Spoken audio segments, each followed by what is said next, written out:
नेकपा एमालेबाट निर्वाचित फरार सांसद लक्ष्मी महतोलाई पक्राउ गर्न गृहमन्त्री रवि लामिछानेको निर्देशन। अर्थतन्त्रमा देखिएको चुनौती हल गर्न निजी क्षेत्रको योगदान महत्त्वपूर्ण रहेको प्रधानमन्त्री पुष्पकमल दाहाल प्रचण्डको भनाई।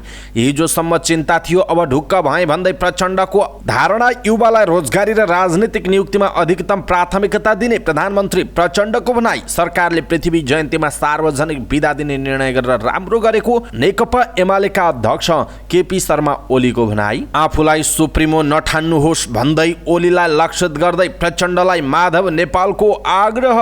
विश्वासको मत दिँदैमा सत्ताधारी भन्ने कहाँको व्याख्या हो भन्दै नेकपा एकीकृत समाजवादीका अध्यक्ष माधव नेपालको प्रश्न। प्रचण्डलाई भेटेर गण्डकी प्रदेशका मुख्यमन्त्री खगराज अधिकारीले भने, तपाईको र मेरो स्पिरिट मिल्यो। 5 वर्षभित्र विकासको फड्को मार्न प्रतिपक्षमै बसेर सरकारलाई सहयोग गर्ने नेपाली कांग्रेसका वरिष्ठ नेता रामचन्द्र पौडेलको भनाई। सुदूरपश्चिम प्रदेशको मुख्यमन्त्रीमा राजेन्द्र सिंह रावल, कर्णाली प्रदेशमा माओवादीका राजकुमार शर्मा र लुम्बिनी प्रदेशको मुख्यमन्त्रीमा लीलागिरी नियुक्त। मध्य प्रदेशको मुख्यमन्त्रीमा जसपाका सरोज यादव नियुक्त। लोकसभा मध्य प्रदेश संसदीय दलको नेतामा अभिराम शर्मा सर्वसम्मत। राष्ट्रपति विद्यादेवी भण्डारीद्वारा पृथ्वीनारायण शाहको शालिगमा पुष्पहार अर्पण। पृथ्वीनारायण शाहका उपदेश अहिले पनि उत्तिकै सान्दर्भिक रहेको राष्ट्रपति भण्डारीको भनाई। गोर्खामा पृथ्वीनारायण शाहको शालिगमा सेनाले हरेक दिन सलामी दिने। राप्रपाको चियापानमा कमल थापा पुगे। खाना नपकाएको न्युमा श्रीमानले लात्ती हान्दा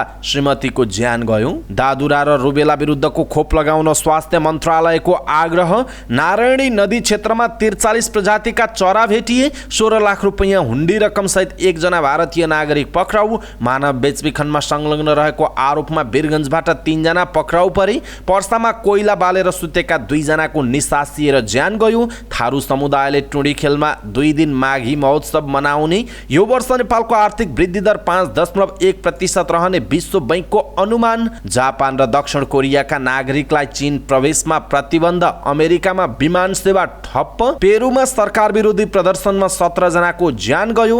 लुम्बिनीले जित्यो नेपाल T20 क्रिकेट लिगको उपाधि। विराटनगर 24 रनले पराजित। नेपाल T20 लिगमा स्पट फिक्सिङ। राष्ट्रिय टोलीका सदस्य पनि शंकाको घेरामा। दर्शक महानुभाव नमस्कार। न्यूज बुलेटिनमा यहाँलाई हार्दिक स्वागत छ। म प्रहलाद चन्द्र घिमिरे।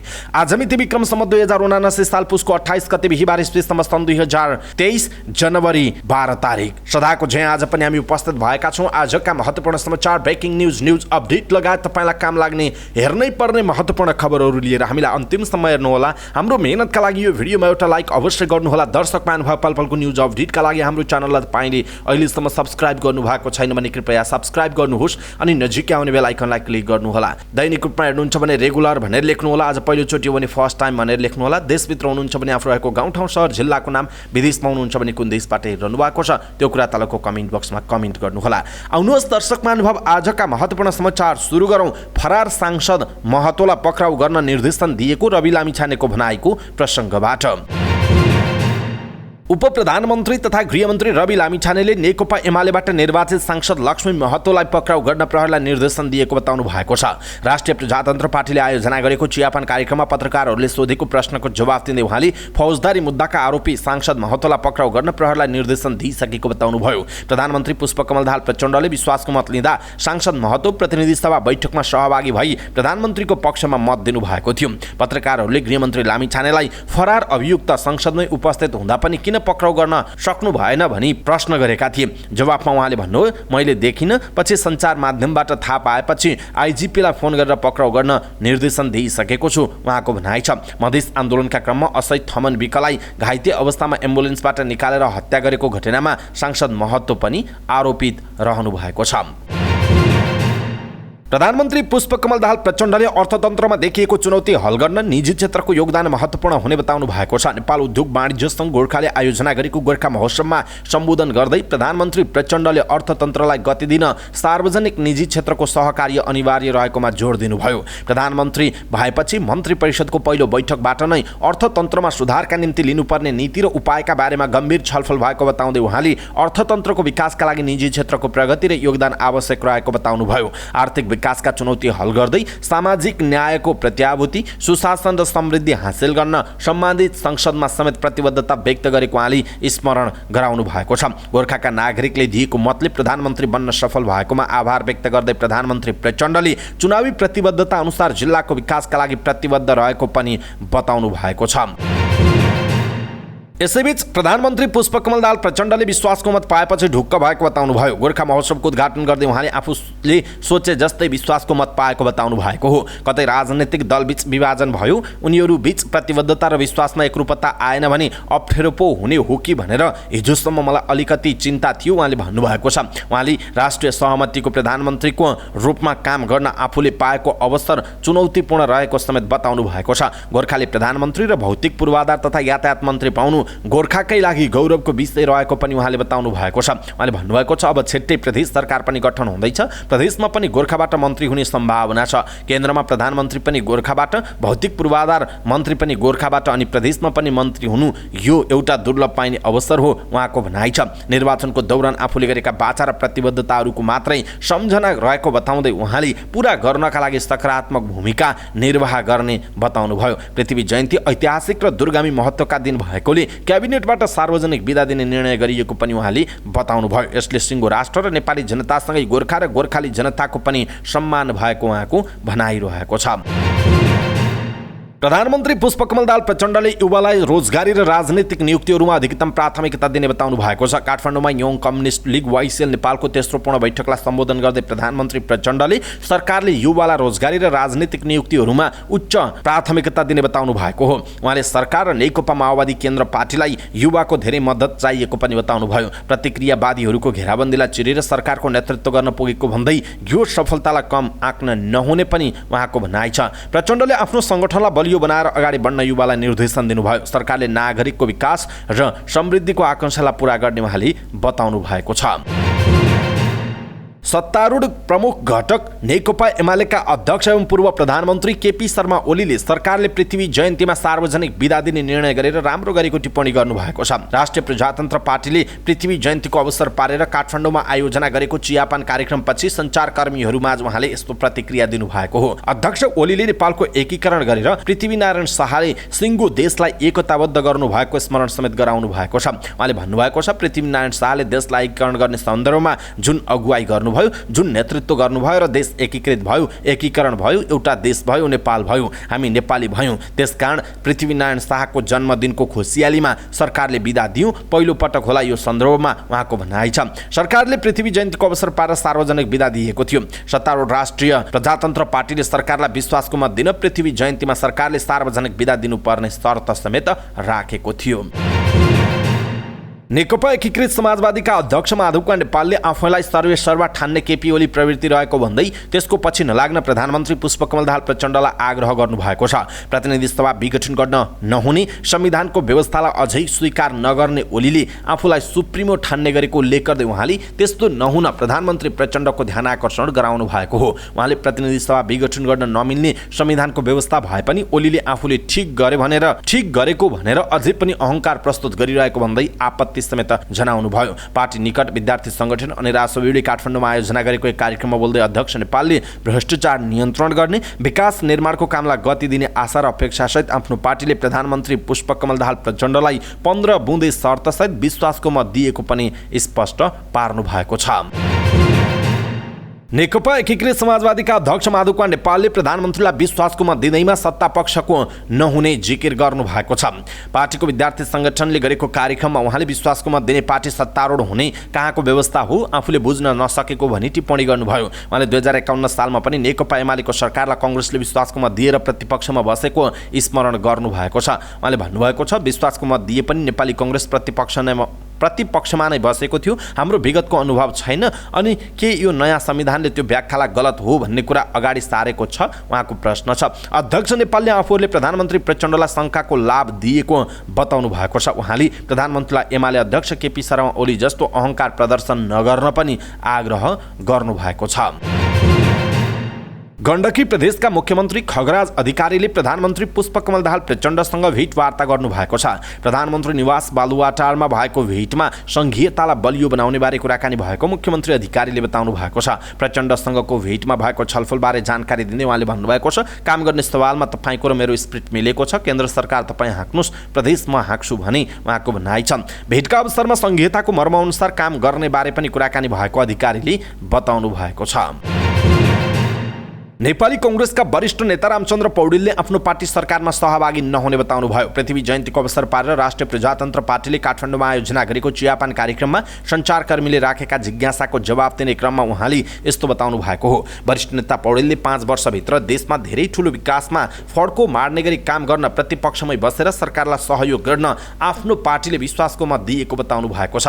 उहाँले भन्नुभएको छ, अब राष्ट्र बनाउन, राष्ट्र बचाउन राष्ट्रिय एकताको आवश्यकता छ भनेर मैले भन्दै पनि आएको थिएँ। आज राष्ट्रिय एकता दिवस पनि पर्यो। एकता दिवसमा केवल फर्मालिटी पूरा गर्नका लागि मात्र मनाउने होइन, हामीले साँच्चै नै एकताबद्ध गरेर राष्ट्रको निर्माण गर्नु छ। राष्ट्रिय एकताको खाँचो छ। त्यसो भएको हुनाले हिजो हामीले सबैले एकै ठाउँ भोट हाल्यौँ। हामी सत्तामा नगई तलैबाट सहयोग गर्ने, अहिले सरकारमा जाने कुरा नै छैन, हामी सरकारमा जाँदैनौँ, उहाँको भनाइरहेको छ। नेता पौडेलले राष्ट्रलाई एकीकरण गर्नुभएका पृथ्वीनारायण शाहको स्मृतिमा राष्ट्रिय एकता दिवस मनाउनु नेपालका लागि अत्यन्तै खुसी र गौरवको विषय भएको पनि उहाँले बताउनुभयो।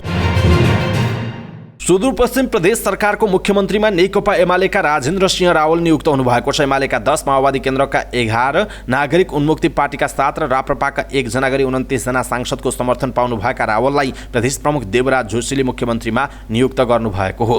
मुख्यमन्त्रीमा दाबी पेश गर्ने तयारी गरिरहेको भए पनि एमाले नेतृत्वको सत्तारूढ गठबन्धनको प्रमुख घटक नागरिक उन्मुक्ति पार्टीले निर्णय लिन ढिला गरेको थियो। नागरिक उन्मुक्ति पार्टीले रेशम चौधरीको रिहाइसहितका मुद्दा सम्बोधन गरेको अवस्थामा मात्र सरकारलाई समर्थन गर्ने अडान लिएको थियो। प्रधानमन्त्री पुष्पकमल दाहाल प्रचण्ड र एमाले अध्यक्ष केपी शर्मा ओलीको आश्वासनपछि अन्तिम अवस्थामा नागरिक उन्मुक्ति पार्टीले समर्थन गरेको जनाइएको छ। यता कर्णाली प्रदेशको मुख्यमन्त्रीमा नेकपा माओवादी केन्द्रका संसदीय दलका नेता राजकुमार शर्मा नियुक्त हुनुभएको छ। माओवादी केन्द्रका 13, नेकपा एमालेका 10, राप्रपाका 1 र नेकपा एकीकृत समाजवादीका 1 जना गरी 25 जना सांसदको समर्थनमा शर्मा मुख्यमन्त्रीमा नियुक्त हुनुभएको हो। उहाँलाई प्रदेश प्रमुख तिलक परियारले मुख्यमन्त्रीमा नियुक्त गर्नुभएको हो। यसैबीच लुम्बिनी प्रदेशको मुख्यमन्त्रीमा नेकपा एमालेका संसदीय दलका नेता लीला गिरी नियुक्त हुनुभएको छ। गिरी 7 वटा दल र 3 जना स्वतन्त्र गरी 58 जना सांसदको समर्थनमा मुख्यमन्त्रीमा नियुक्त हुनुभएको हो। उहाँलाई प्रदेश प्रमुख अमित शेरचनले मुख्यमन्त्री नियुक्त गर्नुभएको छ। उता मध्य प्रदेशको मुख्यमन्त्रीका लागि जनता समाजवादी पार्टी जसपाका संसदीय दलका नेता सरोज यादवलाई नियुक्ति गरिएको छ। केन्द्रमा रहेको सत्ता समीकरण अनुसार यादवले 63 सांसदको समर्थनसहित प्रदेश प्रमुख हरिशंकर मिश्र समक्ष दाबी पेश गर्नुभएको थियो। दाबी पेश गरे लगत्तै यादवलाई मुख्यमन्त्रीमा नियुक्त गरिएको प्रदेश प्रमुख मिश्रले जानकारी दिनुभएको छ। लोकतान्त्रिक समाजवादी पार्टी लोसपाको मध्य प्रदेशको संसदीय दलको नेतामा अभिराम शर्मा सर्वसम्मतले चयन हुनुभएको छ। लोसपाका संसदीय दलको नेताका लागि अभिराम शर्मा र जितेन्द्र सोनल उम्मेदवार रहनु भएको थियो, तर पार्टीका अध्यक्ष महन्त ठाकुर सहित वरिष्ठ नेताहरूसँगको छलफलपछि शर्मालाई नेतामा नियुक्त गरिएको पार्टीका नेता राजीव झाले जानकारी दिनुभयो। शर्मा महोत्तरी निर्वाचन क्षेत्र नम्बर 3 कबाट निर्वाचित हुनुभएको थियो। राष्ट्रपति विद्यादेवी भण्डारीले पृथ्वी जयन्ती तथा राष्ट्रिय एकता दिवसका अवसरमा नेपालका शाहवंशी राजा पृथ्वीनारायण शाहको शालिगमा पुष्पहार अर्पण गर्नुभएको छ। पृथ्वीनारायण शाहको 301औं जन्म जयन्तीका अवसरमा सिंहदरबार पश्चिम मूल ढोका अघि रहेको शालिगमा उहाँले पुष्पहार एवं माल्यार्पण गर्नुभएको हो। कार्यक्रममा विभिन्न राजनीतिक दलका नेता, कार्यकर्ता, नागरिक समाज लगायतको सहभागिता छ। विश्व हिन्दू महासंघ, विश्व हिन्दू परिषद लगायतका सङ्घ संस्थाका प्रतिनिधिहरूको पनि भिड लागेको थियो। राष्ट्रिय प्रजातन्त्र पार्टीले पनि यस अवसरमा भिकोटी मण्डपबाट सिंहदरबार पश्चिम मूल ढोकासम्म र्याली निकालेको थियो। र्याली सहित राप्रपाले पृथ्वीनारायण शाहको शालिगमा माल्यार्पण पनि गरेको जनाइएको छ। विक्रम सम्वत 1779 चैत 25 गते पृथ्वीनारायण शाह तत्कालीन गोर्खा राज्यको राजा हुनुभएको थियो। त्यसअघि नेपाल 52 राज्यमा विभाजित भएको थियो। पृथ्वीनारायण राजा भएपछि पूर्वमा टिस्टादेखि पश्चिममा चेपे नदीसम्म नेपालको सीमा विस्तार गर्न उहाँ सफल हुनुभएको थियो। पृथ्वीनारायणको शेषपछि उहाँका उत्तराधिकारीले पश्चिममा किल्ला काँगडासम्म नेपाल राज्यलाई विस्तार गरेको इतिहास रहेको छ। राष्ट्रपति विद्यादेवी भण्डारीले पृथ्वीनारायण शाहका दिव्य उपदेश अहिलेको सन्दर्भमा पनि उत्तिकै मननयोग्य रहेको बताउनु भएको छ। पृथ्वीनारायण शाहको जन्म जयन्ती तथा राष्ट्रिय एकता दिवसको अवसरमा शुभकामना सन्देश दिँदै उहाँले तत्कालीन समयमा पृथ्वीनारायण शाहले लिएको एकीकरण अभियानको आधारभूमिमा उभिएर आजको सार्वभौम, स्वतन्त्र, समावेशी, लोकतान्त्रिक गणतन्त्र नेपालसम्मको यात्रा तय गर्न सफल भएको उल्लेख गर्नुभएको छ। तत्कालीन समयमा छरिएर रहेका साना राज्यहरूको एकीकरणबाट आधुनिक नेपाल राष्ट्रको निर्माण हुनु हाम्रो इतिहासको विशिष्ट एवं गौरवपूर्ण अध्याय भएको पनि उहाँले उल्लेख गर्नुभएको छ। गोर्खा सदरमुकामको ऐतिहासिक महत्त्वको ठुलो आँगनमा पृथ्वीनारायण शाहको पूर्ण कदको शालिग स्थापना गरिएको छ। नेपाली सेनाको अगुवाई र गोर्खा नगरपालिकाको आर्थिक सहयोगमा शालिग स्थापना गरिएको हो।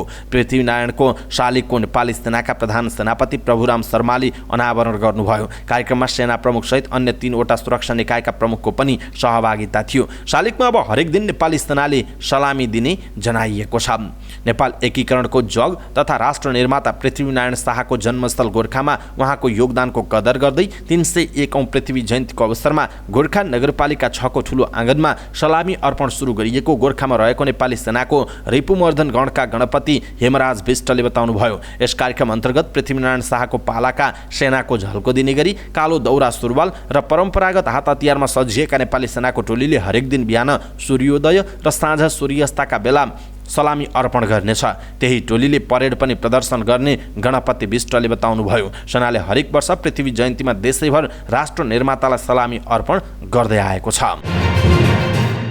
पृथ्वी जयन्तीको अवसर पारेर राष्ट्रिय प्रजातन्त्र पार्टी राप्रपाले आयोजना गरेको चियापान कार्यक्रममा राप्रपा नेपालका अध्यक्ष कमल थापा पनि पुग्नुभयो। थापालाई अध्यक्ष राजेन्द्र लिङ्गदेनले अङ्कमाल गर्दै स्वागत गर्नुभयो। थापा तिनै व्यक्ति हुन् जसले राप्रपाको अध्यक्षमा लिङ्गदेनसँग पराजित भएपछि राप्रपा नेपाललाई बिउत्याउनु भएको थियो। राप्रपाले आयोजना गरेको चियापान कार्यक्रममा एकीकृत समाजवादीका अध्यक्ष माधवकुमार नेपाल सहितका विभिन्न दलका नेताहरू पनि पुगेका थिए। दर्शक महानुभाव, यसप्रति तपाईँको धारणा के छ? आफ्नो धारणा तलको कमेन्ट बक्समा कमेन्ट गर्नुहोला। झापामा खाना नपकाएको न्युमा श्रीमानले लात्ती हान्दा श्रीमतीको ज्यान गएको छ। भोजपुरको अरुण गाउँपालिका 1 घर भई झापाको अर्जुनधारा नगरपालिका 9 खरबन्दीमा वीरबहादुर भुजेलको घरमा डेरा गरी बस्ने 35 वर्षका विश्वराज घिसिङ र 36 वर्षकी प्रमिला भुजेल घिसिङ बीच खाना नपकाएको न्युमा झगडा भएको थियो। झगडाको क्रममा विश्वराजले प्रमिलालाई लात्तीले पेटमा हानेको र उनको ज्यान गएको जिल्ला प्रहरी कार्यालय झापाले जनाएको छ। घटनामा संलग्न विश्वराजलाई पक्राउ गरिएको सूचना अधिकारी एवं प्रहरी नायब उपरीक्षक वसन्त पाठकले जानकारी दिनुभयो। स्वास्थ्य तथा जनसङ्ख्या मन्त्रालयले दादुरा र रुबेला विरुद्धको खोप लगाउन आग्रह गरेको छ। नेपालगञ्जमा दादुरा तथा रुबेला विरुद्धको खोप नलगाएकाहरूमा संक्रमण देखिएपछि मन्त्रालयले आफ्ना बालबालिकालाई खोप नछुटाउन आग्रह गरेको हो। खोप शाखाका प्रमुख सागर दाहालले दादुराबाट जोगाउन 9 देखि 15 महिनासम्मका बालबालिकाहरूलाई दादुरा विरुद्धको खोप लगाउन आग्रह गर्नुभयो। स्वास्थ्य तथा जनसङ्ख्या मन्त्रालय अन्तर्गतको राष्ट्रिय स्वास्थ्य शिक्षा सूचना तथा सञ्चार केन्द्रले बालबालिकालाई दादुरा र रुबेलाबाट बचाउन 9 महिना पुगेपछि पहिलो मात्रा र 15 महिना पुगेपछि दोस्रो मात्रा खोप लगाउन आग्रह गरेको छ। 2 डोज खोप लगाएमा यसको प्रभावकारिता 97% हुने विज्ञहरूको भनाइरहेको छ। मिजल्स भाइरसका कारण सर्ने दादुराले नेपालगञ्ज उपमहानगरपालिकामा संक्रमण फैलिएको छ। नेपालगञ्जमा 90 जनालाई दादुरा पुष्टि भइसकेको छ भने 1 जनाको ज्यान गएको छ। यस वर्षको जलपक्षी गणनाका क्रममा नवलपरासी बर्दाघाट सुस्ता पूर्वमा 43 प्रजातिका चरा भेटिएका छन्। चितवन राष्ट्रिय निकुञ्ज पश्चिम सेक्टरका पक्षी गणना संयोजक डीबी चौधरीले यस वर्ष नवलपुर क्षेत्रमा 43 प्रजातिका चरा भेटिएको जानकारी दिनुभएको छ। गत वर्षको पक्षी गणनामा 38 प्रजातिका पक्षी भेटिएका थिए। यसपालिको गणनामा नारायणी नदी क्षेत्रमा 43 प्रजातिका पक्षी भेटिए उहाँले भन्नुभएको छ। चरा गणनाका क्रममा अहिलेसम्म नारायणी क्षेत्रमा नभेटिएको सुडिया नामको पक्षी अहिले भेटिएको उहाँले बताउनुभयो। गएको वर्ष नदेखिएका विभिन्न 4 प्रजातिका चरा यस वर्ष देखा परेको संयोजक चौधरीले बताउनु भएको छ। नेपालको जल क्षेत्रमा 162 प्रजातिका चरा पाइने गरेका छन्। तीमध्ये नारायणी नदी क्षेत्रमा यस वर्ष 43 प्रजातिका चरा फेला परेको जनाइएको छ। हुन्डी रकमसहित एकजना भारतीय नागरिकलाई धनुषा प्रहरीले पक्राउ गरेको छ। पक्राउ पर्नेमा भारत बिहार राज्य मधुबनी जिल्ला ग्राम पञ्चायत दुहबी महिनाथपुरका 42 वर्षीय राजेश कुमार शाह रहेको जिल्ला प्रहरी कार्यालय धनुषाले जनाएको छ। शाहलाई स्रोत नखुलेको 16 लाख रुपैयाँ सहित पक्राउ गरिएको छ। प्रहरीका अनुसार यो रकम हुन्डी कारोबारमा प्रयोग भएको खुलेको छ। शाहमाथि शङ्का लागेर जाँच गर्दा स्कुटरको डिक्कीभित्र लुकाई भारतबाट नेपालतर्फ ल्याउँदै गरेको बेला धनुषाको विदेह नगरपालिका 2 दुहबीबाट पक्राउ गरिएको हो। कालो प्लास्टिकको झोलामा 1000 नोट 748 थान, 500 को नोट 1644 थान, 100 को 260 थान र 50 रुपैयाँका 80 थान नोट प्रहरीले बरामद गरेको छ। बरामद भएको रकम जनकपुर भन्सार कार्यालयमा पठाइएको छ भने शाह धनुषा प्रहरीको नियन्त्रणमा रहेको जनाइएको छ। प्रहरीले मानव बेचबिखन तथा ओसार प्रसारमा संलग्न रहेको आरोपमा वीरगञ्जबाट 3 जनालाई पक्राउ गरेको छ। प्रहरीले महोत्तरीको गौशाला नगरपालिका 11 का 37 वर्षीय रमेश कुमार श्रेष्ठ, वीरगञ्ज वडा नम्बर 8 का 54 वर्षीय अनिल कुमार अरोडा र लमजुङ राइनास नगरपालिका 4 का 32 वर्षीय डोलनाथ कट्टेललाई पक्राउ गरेको हो। अनिल र रमेश वीरगञ्ज लिङ्क रोड स्थित रानी पोखरी होटलका कर्मचारी हुन्। अनिल होटलका व्यवस्थापक हुन् भने रमेश वेटरको काम गर्थे। प्रहरीले दिएको जानकारी अनुसार पोस्ट 24 गते वीरगञ्ज 15 स्थित रानी पोखरी होटलमा मानव बेचबिखन तथा ओसार प्रसारको काम भइरहेको छ भन्ने सूचना प्रहरीलाई आएको थियो। सूचनाको आधारमा राति 10 बजे चेक जाँच गर्दा होटलको 108 नम्बर कोठामा 25 वर्षीय युवती र डोलनाथ आपत्तिजनक अवस्थामा फेला परेका थिए। महिलासँग प्रारम्भिक सोधपुछ गर्दा मन्जुरी नहुँदै वेश्यावृत्ति गर्न बाध्य पारिएको भनी बयान दिएको प्रहरीको दाबी छ। प्रहरीका अनुसार होटलमा काम गर्ने अनिल र रमेशले कारागारमा जेल जीवन बिताइरहेका श्रीमानलाई छुटाइदिने र एक रातकै नगद 4000 दिलाइदिने प्रलोभनमा महिलालाई पारेका थिए। प्रारम्भिक अनुसन्धानको क्रममा मानव बेचबिखन तथा ओसार प्रसार सम्बन्धी कसुर भएको देखिएकाले उनीहरू 3 जनालाई नियन्त्रणमा लिई पर्सा जिल्ला अदालतबाट 5 दिनको म्याद अनुमति लिई थप अनुसन्धान गरिरहेको जिल्ला प्रहरी कार्यालय पर्साका प्रवक्ता प्रहरी नायब उपरीक्षक दीपक गिरीले जानकारी दिनुभएको छ। पर्सामा कोइला बालेर सुतेका 2 जनाको निसासिएर जान गएको छ। वीरगञ्ज महानगरपालिका वडा नम्बर 2 को त्रिपति ट्रेडिङ एन्ड सप्लायर्सको कोइला डिपोमा गए राति कोइला बालेर सुतेका 2 जनाको सुतेकै अवस्थामा जान गएको जिल्ला प्रहरी कार्यालय पर्साले जनाएको छ। ज्यान गुमाउनेमा भारतको मोतिहारी जिल्लाका 29 वर्षका पवित्र गिरी र बहाडका मिथिलेश यादव रहेका छन्। उनीहरू गए राति कोइला बालेर झ्याल ढोका थुनेर सुतेका थिए। नारायणी अस्पतालबाट पुगेका डाक्टरले अक्सिजनको कमी हुँदा उनीहरूको निसासिएर जान गएको बताएको प्रहरीले जनाएको छ। 3 वर्षपछि थारू कल्याणकारिणी सभाले काठमाडौँको ट्युडीखेलमा थारू राष्ट्रिय माघी महोत्सव 2079 2 दिनसम्म मनाउने तयारी गरेको छ। राजधानीको पर्यटन बोर्डमा पत्रकार सम्मेलन गरेर थारू कल्याणकारिणी सभा थाकस केन्द्रीय कमिटीको अगुवाईमा 3 वर्षपछि काठमाडौँको ट्युडीखेलमा माघी महोत्सव मनाउन लागि कल्याणकारिणी सभाका सदस्य सचिव कानुनलाल चौधरीले बताउनु भएको छ।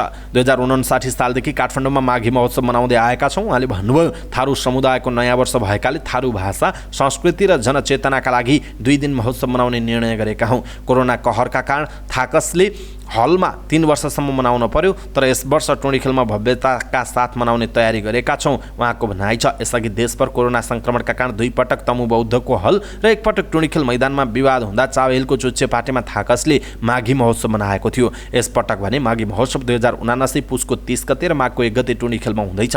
महोत्सवको उद्घाटन प्रधानमन्त्री पुष्पकमल दाहाल प्रचण्डले गर्ने जनाइएको छ। त्यस्तै थाकसका उपमहामन्त्री मिनराज थारूले महोत्सव नाफामुखी नभएर समुदायको भाषा, संस्कृति, पहिचान र अधिकारको प्रचार र खबरदारीका लागि आयोजना गर्ने गरिएको बताउनु भएको छ। विश्व बैंकले यो वर्ष नेपालको आर्थिक वृद्धि दर 5.1% रहने अनुमान गरेको छ।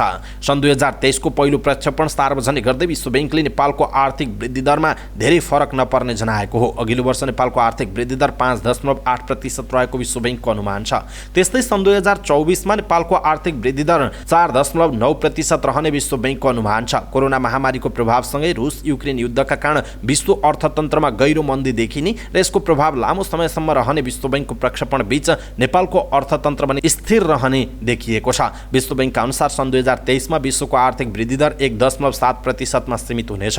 विश्व बैंकले 6 महिना अगाडि विश्वको अर्थतन्त्रको वृद्धि दर 3% रहने अनुमान गरेको थियो। यस्तै सन् 2023 मा दक्षिण एसियाको आर्थिक वृद्धि दर 5.5% रहने विश्व बैंकको प्रक्षेपण रहेको छ।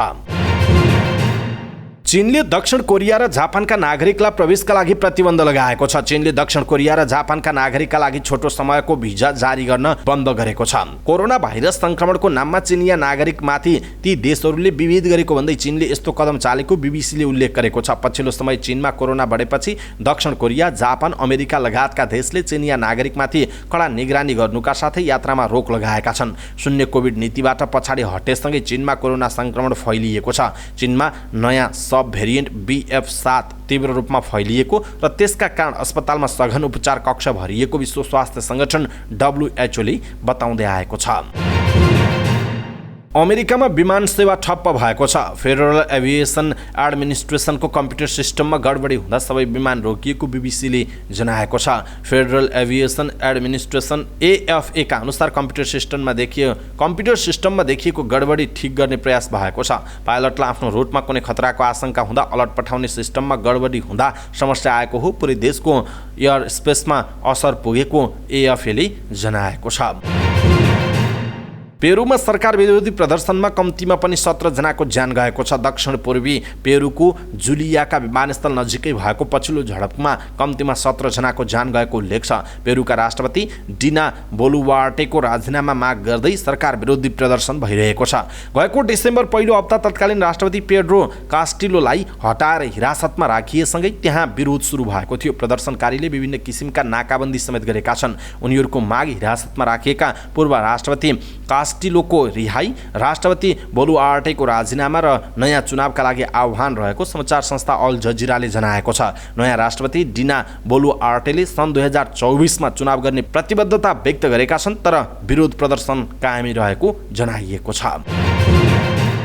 नेपाल T20 क्रिकेट लिगको उपाधि लुम्बिनी अल स्टार्सले जितेको छ। बुधबार भएको फाइनल खेलमा विराटनगर सुपर किङ्सलाई 24 रनले हराउँदै लुम्बिनीले उपाधि जितेको हो। लुम्बिनीले दिएको 134 रनको लक्ष्य पछ्याएको विराटनगरले निर्धारित 20 ओभरमा 8 विकेट गुमाएर 109 रन मात्र बनाउन सक्यो। विराटनगरका अर्जुन साउदले 34 र पृथ्वी बास्कोटाले 31 रन बनाए। लुम्बिनीका हरमित सिंह र सागर ढकालले 2-2 विकेट लिए। यसअघि त्रिवी क्रिकेट मैदानमा टस जितेर पहिला ब्याटिङ गरेको लुम्बिनीले 19 ओभर 2 बलमा 133 रन बनाउँदा अल आउट भयो। लुम्बिनीका लागि लाहिरू मिलन थाली 41 र हरमित सिंहले 30 रन बनाए। विराटनगरका नन्दन यादव र राज नन्नानले 2-2 विकेट लिए। यो सँगै विजेता लुम्बिनीले 55 लाख रुपैयाँ पुरस्कार पाएको छ। त्यस्तै उपविजेता विराटनगरले 30 लाख रुपैयाँ पुरस्कार पाएको छ। प्रतियोगितामा तेस्रो भएको जनकपुर रोयल्सले 10 लाख र चौथो भएको काठमाडौँ नाइट्सले 5 लाख रुपैयाँ पुरस्कार पाएको छ। पहिलो संस्करणको नेपाल T20 क्रिकेट लिगमा Lumbini All Stars, Biratnagar Super Kings, Janakpur Royals, Kathmandu Knights, Pokhara Avengers र फार वेस्ट युनाइटेड गरी 6 टोलीको सहभागिता रहेको थियो। नेपाल T20 लिगमा भएको स्पट फिक्सिङमा नेपाली राष्ट्रिय क्रिकेट टोलीका सदस्य पनि संलग्न हुन सक्ने देखिएको छ। मुलुकको प्रतिनिधित्व गर्दै अन्तर्राष्ट्रिय खेल खेलेको पछिल्लो टोलीका 2 सदस्यलाई प्रहरीको केन्द्रीय अनुसन्धान ब्युरो CIB ले उच्च निगरानीमा राखेको जनाइएको छ।